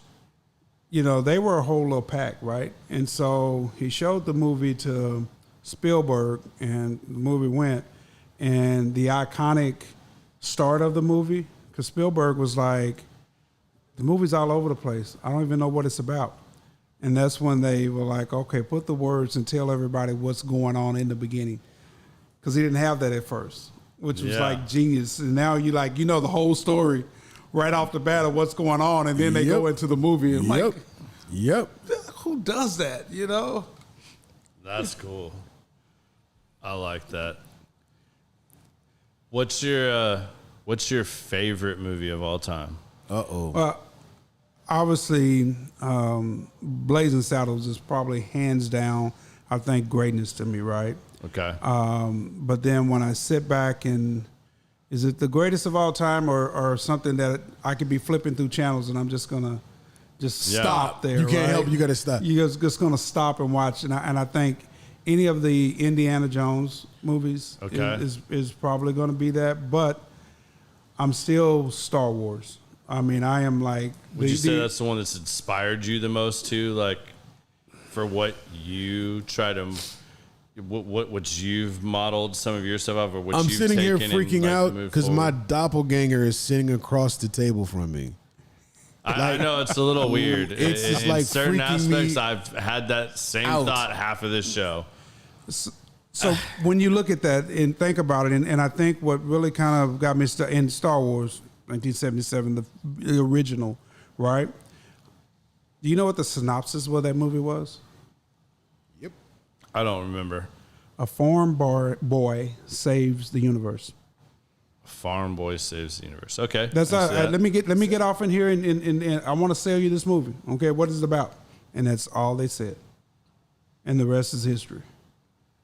You know, so when I'm looking at also trying to sell, you know, my idea of any show, movie, it's like, how can I make it quick?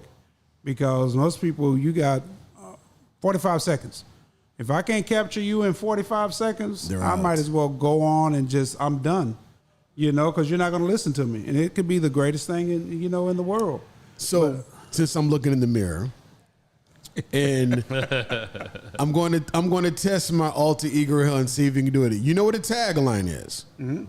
So 1978, Warner Brothers. Wasn't born.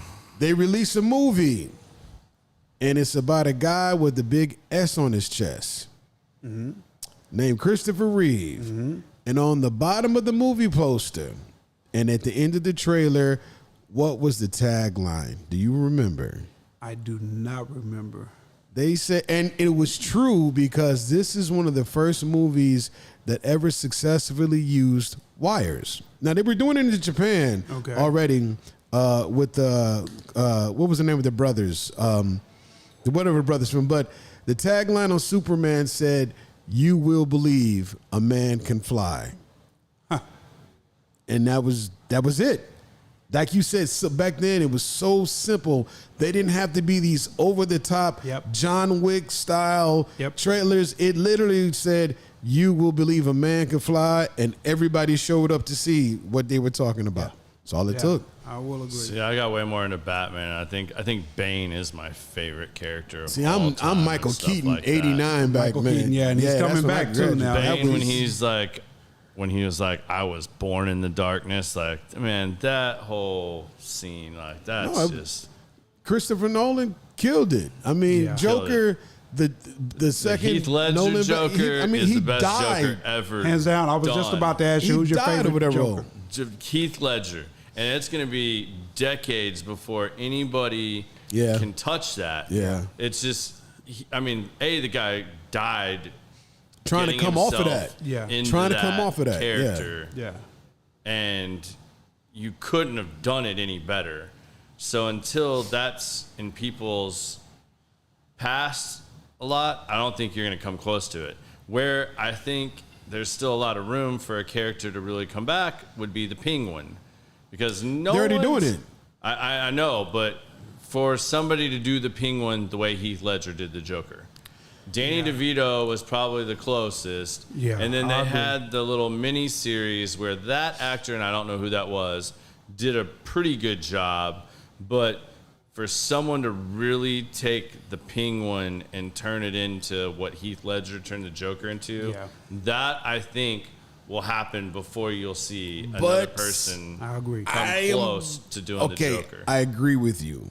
But I have to say the Joaquin version of the Joaquin Phoenix version of the Joker, because of the way they approached it, like my mom ain't doing no superhero movie. She watched the Joker with me, and her words were, "I know people like that." If you looked at the way they spun that to be more realistic, he won an Oscar. That's the best transition ever, though, from somebody doing what Heath Ledger did to that and not making it campy as movie-ish. Yes. And what Phoenix did with that to me is it made it almost like that was almost like a documentary. Exactly. Like, that his laugh was a medical condition, a mental condition, and how he handled pain. It wasn't due to being dumped into a vat of acid. It was. But what I did like about Nolan's, they didn't even explain. They didn't give a backstory. He was just who he was. But the new one, and you heard about the new one. Have you seen the pictures? I haven't seen it, no. Lady Gaga is Harley Quinn. Okay.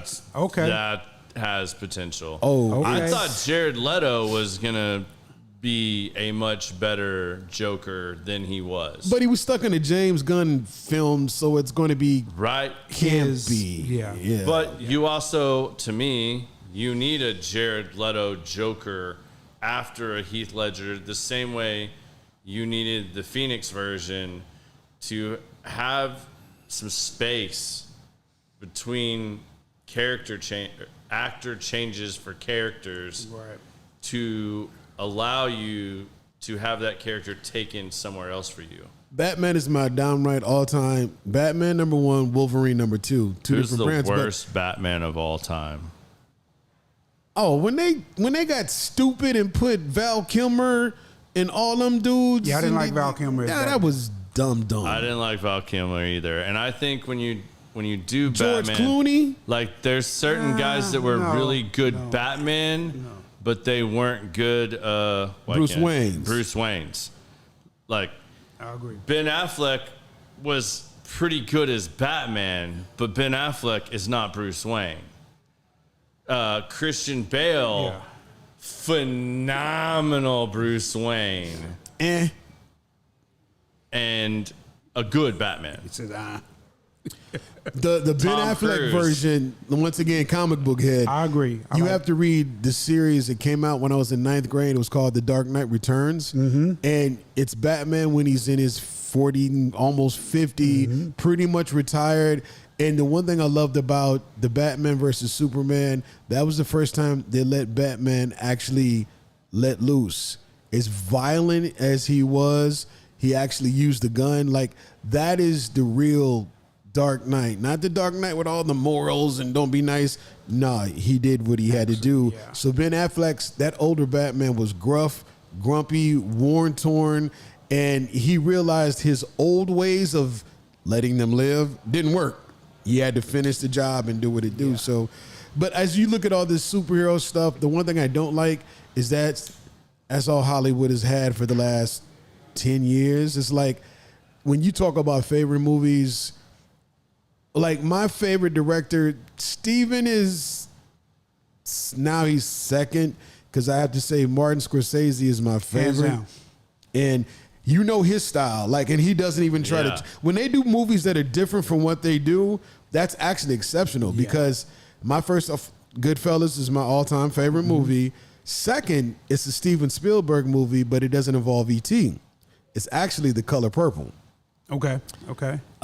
That's just like, and it's totally different from what he normally does. Right. That's why I embrace it so much.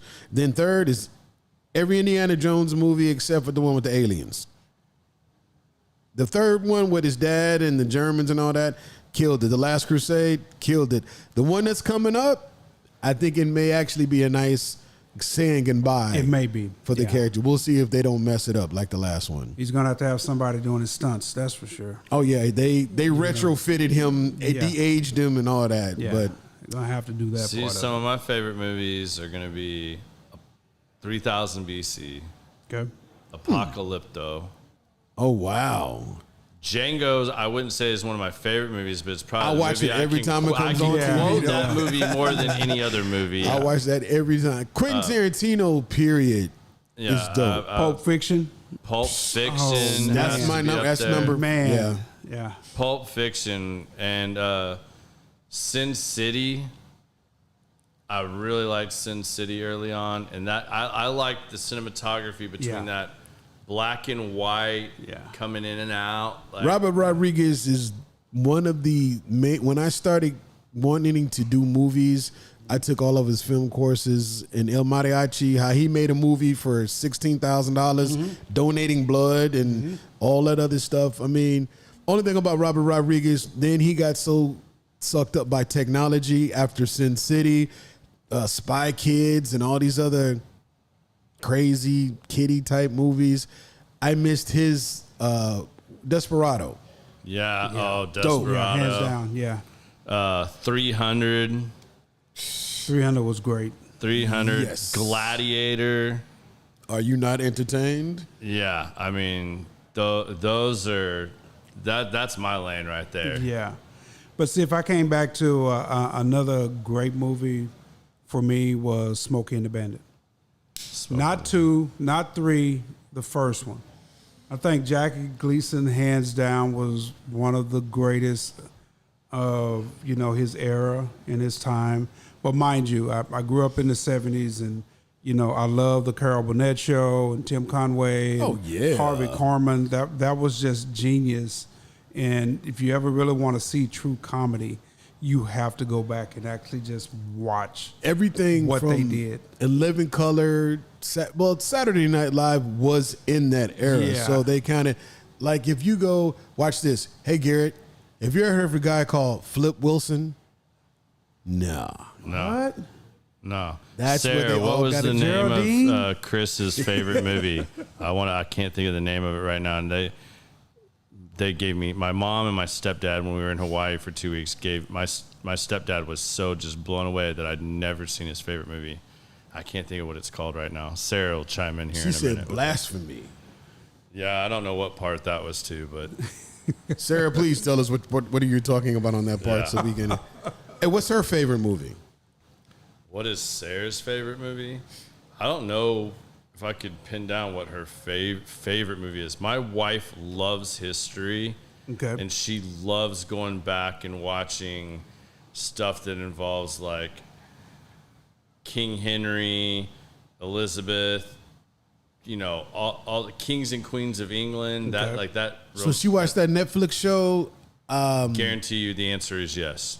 I don't know what the name is, but they make a big deal about it every season. Guarantee you the answer is yes.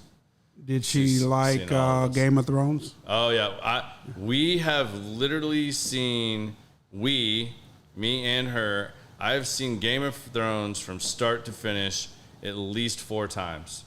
Oh wow! She's probably seen it Yeah. 6 or 7 times. Yeah. My wife is a night person. I'm a morning person. So she stays up and watches stuff, and we'll put stuff on, and I fall asleep. And she continues watching. But that 70s show, Yep. Friends, Yep. Game of Thrones, trying to think of another one. But yeah, like that is constant in the cycle of things we watch. You know what I just started back watching, which is kind of funny, and I've been watching it for about a week now, is Night Court, the original. I was about to say, they got the new They got a version. new one. I watched haven't that seen as a the new kid. one yet. I watched that as a kid. Yeah. The Wire is another one that I really love. She was not as big a fan of that, but The Wire, man, I thought that was a phenomenal. The Wire I think first The Wire season? set everything up for what television is now. Yeah, I will agree. To be I'll realistic, definitely agree with that. Yeah, she just Gristle- said historical fiction. yeah, that The Wire is HBO. Do you know HBO passed on Yellowstone? Really? Yes, they You know, pitched it. MTV Productions is doing like a lot of stuff. So you know what I'm watching like obsessively crazy right now? 1883 and 1923. Haven't started those 1923. two. I'm caught up on 1923. Have you watched 1883? Yes. Man, and I haven't Yes. seen one episode of Yellowstone. See, we're stuck on this King of something in Mayor of Kingstown. Mayor of I Kingstown. already know what That's you're talking dope, too. about. Oh man, That's I'm ate dope, up too. with this right now. See how much, but the thing I hate, we went from as kids having 3 channels That's to it. now there's so much content out here.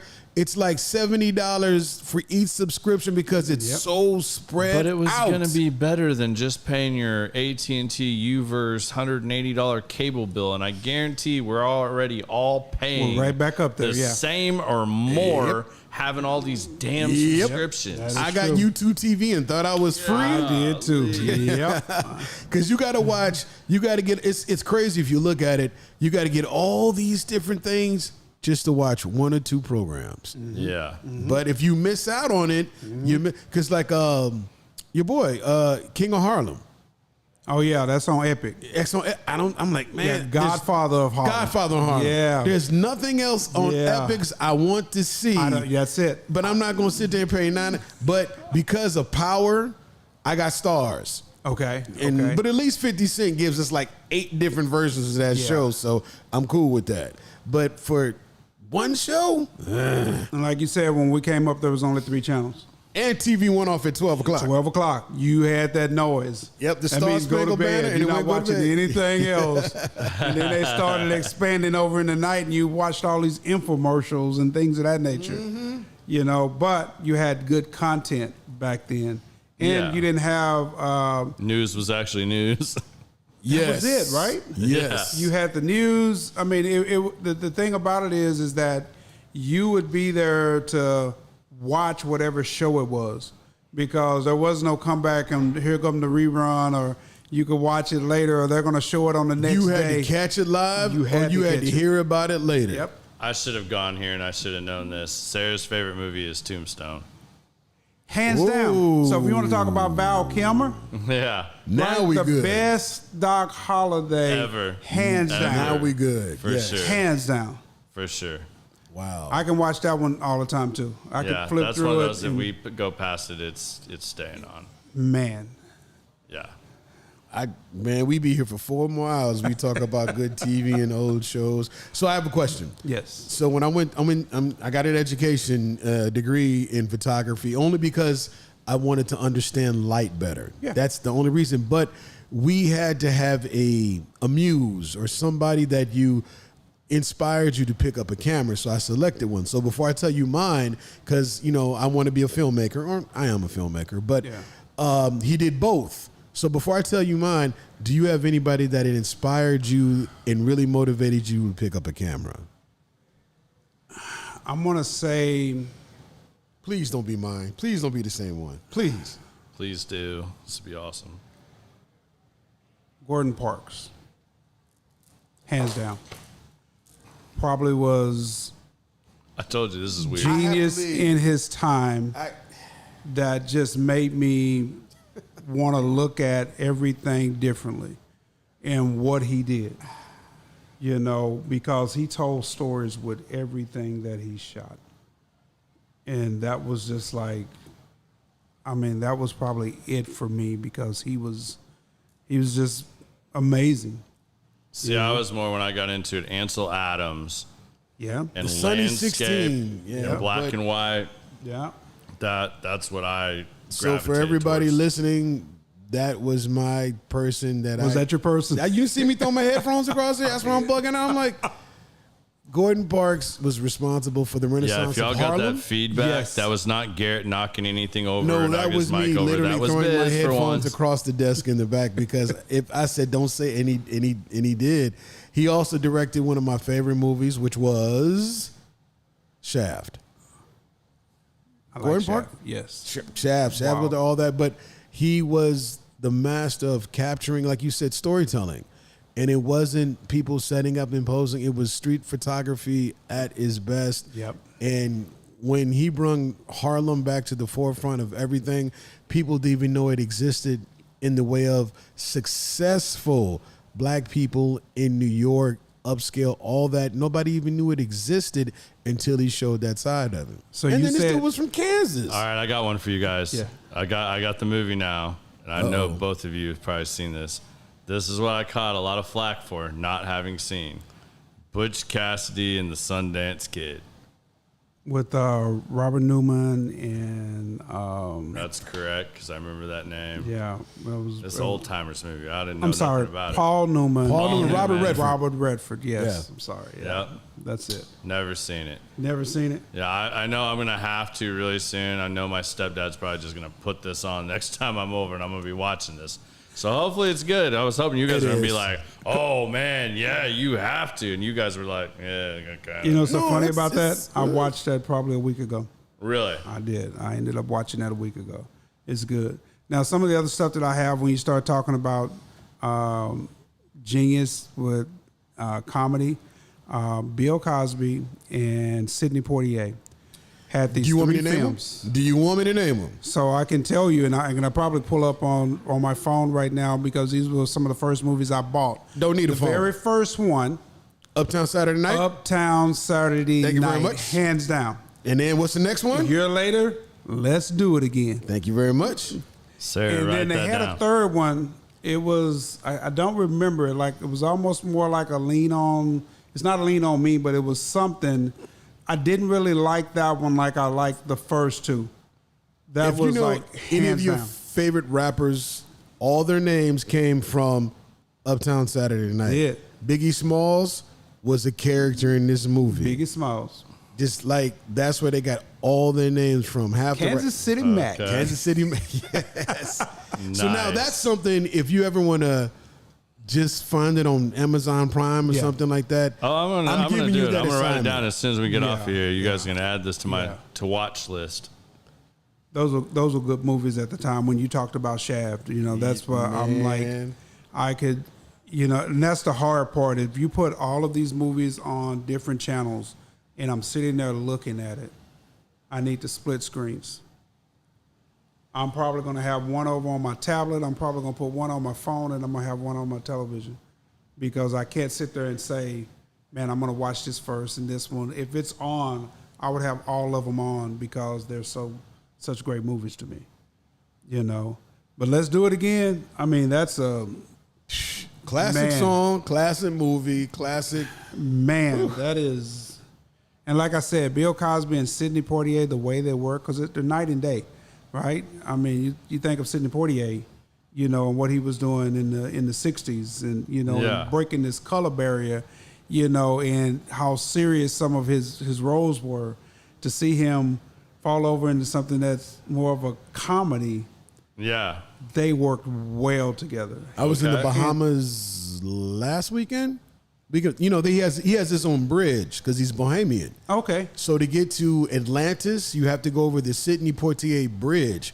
Faces on the bridge. And everything. Interesting. Oh, they got him all over everywhere in the Bahamas. Big star. Wow. Didn't know that. Yeah, yeah. All right. Well, it's time to drop our show questions on you. Okay. We do this with everybody at the Show end of the questions. show. Okay. I don't know what that is. Okay. Yeah. I'm ready for them. Yeah. Kinda. I'm so ready to hear your answers to these because I know these are going to be reels Biz is going to have to like nail right away because these reels are going up right away because I just know what we're going to get out of this. So the first one is, if you had one piece of advice you could leave your kids, and it was your last like dying words, you could leave them with one piece of advice, what would that piece of advice be? Be kind to everyone. Even if they're being, I don't want to say evil to you, to be kind to everyone would probably be the biggest thing because you don't know their story. And they don't determine who you are just because they put you in a mood of wanting to hate them. If you just be kind, it fixes everything else. Fair enough. Fair enough. The next question, this can come from anywhere. Okay? And because the show is called Common Sense, and we just try to talk about things that everybody would want to talk about, some things people don't talk about, just add some common sense to the world today. We ask everybody to give us their 2 cents. And it could be your 2 cents that something maybe you believe in or you say every day. It could be something, a message you want to get out, something you were inspired from the show, something you haven't got to say yet, or it could just be something you truly feel deep down that it's your message, it's your 2 cents. My 2 cents. Can I do a cent and a half? Can we cut a penny in half, maybe? You can do whatever you want, I my don't friend. know. Wow, that's a good question. I've never really, really thought about that. Treat people the way that you want to be treated is something my mom always taught me. And I never really truly understood it when she was teaching it to me.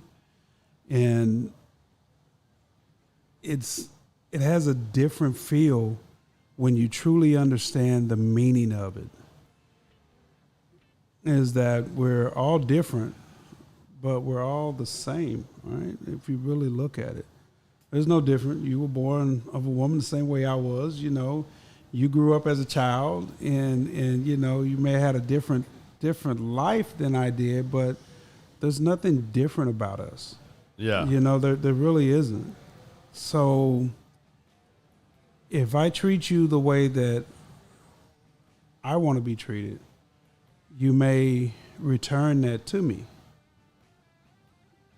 In that sense of, I get a joy of, I want to see you, you know, and I want to talk to you. And I know that no matter what I may be going through, you can put me in a mood of happiness. And sometimes we just need that happiness in our lives, not even knowing that we need that happiness. And so I just treat everybody the exact same way, regardless of what it is or who they are and things of that nature. I'll give you a quick little story behind this. And in Please. my race, all right, we have a tendency of, and I hate that I see it a lot now on social media, is that we're policing the police, right? And so everybody has automatically got their guards up when it comes down to officers and things of that nature. When I was about 17, I got dressed up. When I grew up in the projects, I got dressed up, and if you went to downtown Dallas, they had the West End down there. Yep. And that's where everybody went to. I didn't have a car. I had to catch the bus. So I was dressed up. I had a little satchel, and you know, it had where I could just put it on. I was running late to get to the bus. I had it in my hand. So when I was running, mind you, 2 officers stopped me because they had thought I stole somebody's purse. So when they opened it up, I had my mom's 22 actually in the bag. And they poured it up and they said, all right, what is this? And my mom always taught me too, just tell the truth. You know, it doesn't hurt. It's either going to go either way. So I told them, I said, I'm going to the West End. When the last bus puts me off, it's going to be on this side of the projects. And I'm like, would you walk back through these projects dressed like I am? Don't you probably get robbed? They took the bullets out, put the gun back in the bag, and told me to go back home. So if they catch you again, then, you know, they would do something. That could have went either way, all right? And I could have a criminal record and things of that nature, and I don't have anything like that. But they made a conscious effort of just making a decision based off of not the area that I lived in, not knowing that they had gangs and drugs in that area and things of that nature. They took my word for what it was and said, go home. And it changed me on, obviously, you know, I guess now if I go to the West End, which I would do, I'm going to leave at a certain time where I can get off on this side over here and I don't have to walk through those projects. But I've always, since then, always said, I'm going to always give every officer the benefit of the doubt. Now, have I had some that have been kind of shitty to me? Sure. But I gave them the benefit of the doubt. All because those 2 ladies, and we used to call them Cagney and Lacey. I don't know if you remember that show. Come on now. You know, but Cagney and Lacey is what we called them. And I'm still looking because I want to know if they're still around. Because I want to say thank you to them. Because they could have changed my life that day. Me not knowing, right? I got this gun in here, and if I'd have got into a situation, I don't know if I would even use the gun. You know, I don't know. I just thought I'd feel safe just because I had it. But they made this conscious effort, and I want to try to find them. And about maybe not even a year ago, I was smoking a cigar, which is common ground again, with Eddie Garcia, the chief of the Dallas Police. You know, and he was out trying to be quiet, not trying to do anything. And when it was all said and done, you know, I pulled him to the side and was like, you know, thank you, I appreciate this. And he was like, you know who I am? I was like, yeah, I know who you are. I just, you know, I'm not going to disrupt your evening because I know who you are and you're trying to be incognito and things, you know. But I said I wanted to reach back out to him to see if I could find or if they had a way to know who was actually working that area at that time. You know, this is the mid 80s, you know, and then to be able to sit back and just say thank you to them because they truly don't understand what they did as far as my life goes and actually doing what they felt was the right thing for this kid that was just probably shouldn't have been in that situation and they changed that. And like I said, that's probably something else that I'd say is just tell the truth. And when you're open and honest, and I think we talked about that earlier in the show, when you tell the truth, it's going to go either way, and hopefully your character, they determine that if he's telling the truth, then it's a part of his character. And your character is probably one of the most important things, with me. And again, I got to go race and being black, the only thing I have is my integrity and my word, and I spend my life protecting that more than anything, because Absolutely. I know that is like, once I lose one or the other, I'm already behind the 8 ball because of my color. I got to walk in the door and I got to work a little bit harder than if you had to walk in the door. And that's, and it's not towards you, but I'm just saying understand. it's something totally different. So I'm always trying to protect that part of me. Yeah. And if you ever see me like angry about something, it's because somebody's trying to sit back and take my integrity or trying to take my word and trying to twist it to something that it's not. And that's probably the only thing that I think I could ever get upset about more than anything, is because that means that you really don't know me as a person. Yeah. And you didn't take time to get to know me as a person, and you're adding maybe a situation that you had with somebody else that may have been black or whatever, and you automatically assume that I was going to be the exact same way, so Yeah. that is probably the biggest thing that I could sit back and say, is that, just tell the truth. Because again, 17-year-old kid in the projects, I should have went to jail. I know I should have went to jail, and who knows, where I'd have been. Yeah. I had a how hard your time life getting a would've job. changed. I don't know. It could have been a lot of things. They probably could have gave me time, and, I could have been locked up and got into the system or whatever. But it's one of those things. I say I'm blessed because it never happened to me. But my mom always said, just tell the truth. That's all you got to do. If you just tell the truth, then it'll get you, either going to get you out of a situation, or they're going to make their own opinion about you anyway, and there's nothing you can do about it. Absolutely. Well, it's time we wrap this up. AJ, my brother, thank you, man. I love you, man. I had a great time. Love you Definitely. too, man. Had a great time. Hope you'll come back and join us again sometime. And I hope you all enjoyed the show. We're going to be back with another episode for you guys next week. And until next time, we'll see you. Peace. Peace.